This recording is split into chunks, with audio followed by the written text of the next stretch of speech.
કાંતિભાઈનું એવું કહેવાનું છે ગવા જાય એવો નથી. ન ખાધું હોય તો આપણે પાછું દેહો દે. જય ભીમ.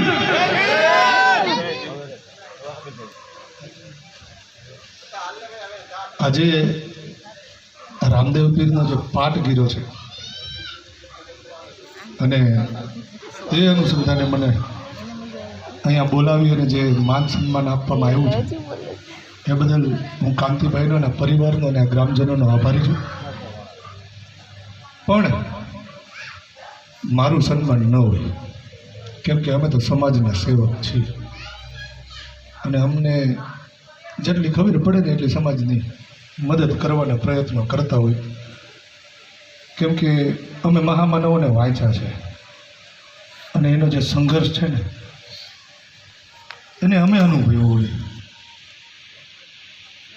માત્ર આપણે ડૉક્ટર બાબા સાહેબ આંબેડકરની એકાદી વાત કરશું, કેમ કે આપણી પાછળ જે મહામાનવ થઈ ગયા ને એની વિશે બોલીએ ને તો આવી તો ઘણી બધી રાતો ઓછી પડે. પણ અત્યારે આપણે જ્યાં બેઠા છીએ તમે અને હું આમાં એના માટે ડૉક્ટર બાબા સાહેબ આંબેડકરે પોતાનું પરિવાર કુરબાન કર્યું છે. એના બાળકો, એની ઘરવાળી અને એ પોતે કે છેલ્લા શ્વાસ સુધી એણે આ સમાજને માનવ બનાવવા માટે મહેનત કરી. પણ ક્યાંક એવું લાગે છે કે આપણે ભૂલી ગયા છીએ. મારા શબ્દો ક્યાંક અઘરા પડશે, પણ વાત જ મારી પહેલેથી એવી રહી અને હું ખુલ્લું બોલવાવાળો વ્યક્તિ છું. કોઈને સારું લાગે તો ઠીક ને ન લાગે તો ઠીક, બાકી જે સાચું કહેવું એ મારી ફરજ છે. નાનપણથી ભણવા બેઠો સમજતો થયો અને મર્યો ત્યાં સુધી જેણે આ સમાજ માટે મહેનત કરી હોય એને આપણે ભૂલી જાય ને તો આપણે સમાજના અને એના ગદ્દાર કહેવાય.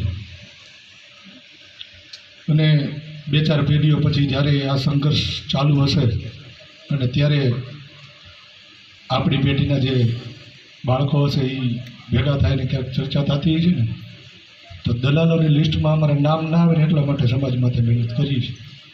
કેમ કે અત્યારે હાલે દલાલો જાજા છે, એ સમયમાં કાંતિભાઈ કોને ખબર કેટલાક વધશે.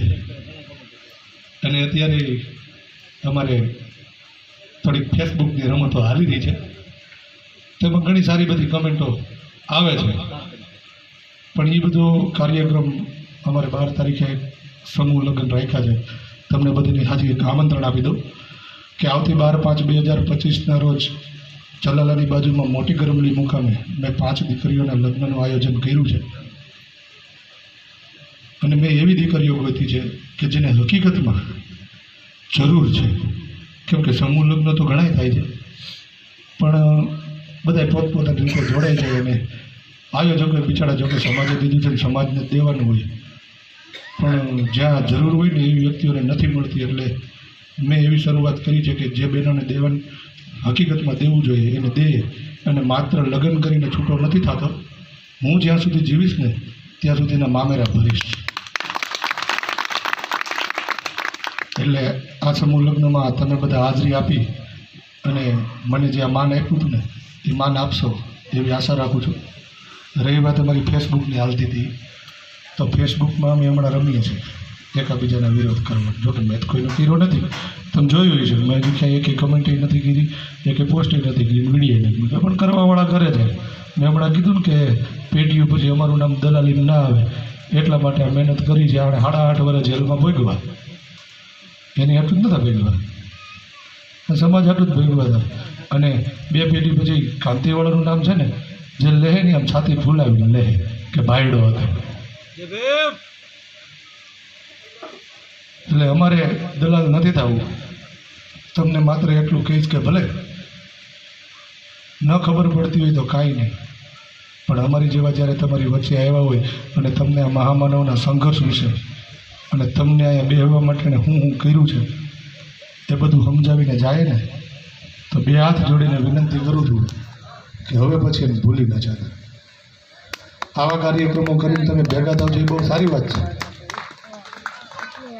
પણ ક્યારેક એના માટે આવા કાર્યક્રમો કરીને ભેગા થાજો. કેમ કે જો આપણે માંડવો કરીને તો ગામો ગામથી મહેમાન આવે. કાંતિભાઈ, આપણા સગા સંબંધી, બેનો દીકરીઓ બધા આવે, પણ પછી તમે બાબા સાહેબની જયંતિ જવજવી છે આપણે આ ગામમાં, પછી આપણે બેનો દીકરીઓને બધાને પછી એમાં કાં જાવો? એ જ ગામે ગામ થતી છે. તો આ થતો જ બાપા ગામે ગામ. પણ એ ગામો ગામ થવા માટે અને આ પાઠ કરવા માટે તમારા માટે મહેનત એણે કરી છે.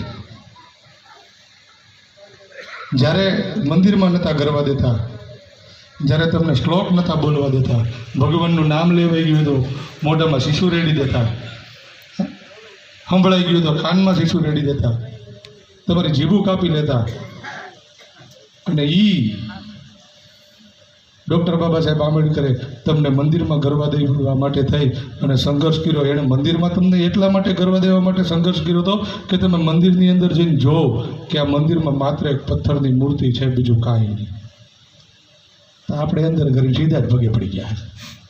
હે બા, હવનું સારું કરે અને ધ્યાન પેલા મારી બાજુ ધરે, ગામનું છે થાય. એટલે આપણે આ નથી કરવાનું. વિશેષ કંઈ નહીં કહું. હજી એકવાર એ જ વાત કે જેને તમારા માટે મહેનત કરી છે એને માટે તો હવે કંઈ કરવાની જરૂર નથી રહી, પણ એ જે તમને રાહ ચીંધીને ગયા છે ને, એ સમાજ માટે તમારાથી થતી હોય ને એટલી મહેનત જરૂર કરજો. મારા શબ્દો ક્યાં ગગરા પીડાય છે, તમારો ભાઈ દીકરો છું, માફી માગું છું, માફ કરી દેજો. બાકી થાય ઘર લેજો. જય ભીમ.